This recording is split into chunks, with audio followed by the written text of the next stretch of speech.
పరమశివుని మెడలో పాము ఎందుకు ఉంటుందో మీకు తెలుసా? పరమశివుని మెడలో ఉండే పాము పేరు వాసుకి. క్షీరసాగర మథన సమయంలో దేవతలు, అసురులు వాసుకిని మందర పర్వతానికి తాడుగా ఉపయోగించారు.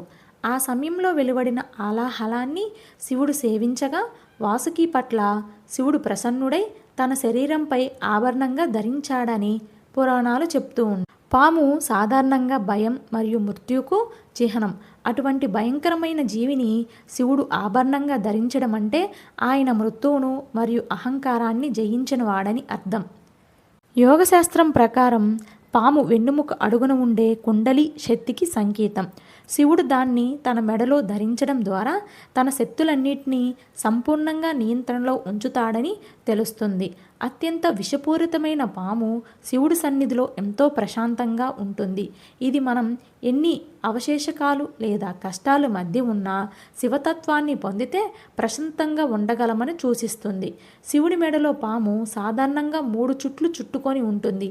ఇవి కాలంలోని 3 రూపాలు భూత, వర్తమాన, భవిష్యత్తును సూచిస్తాయి. శివుడు కాలాతీతుడని దీని అర్థం.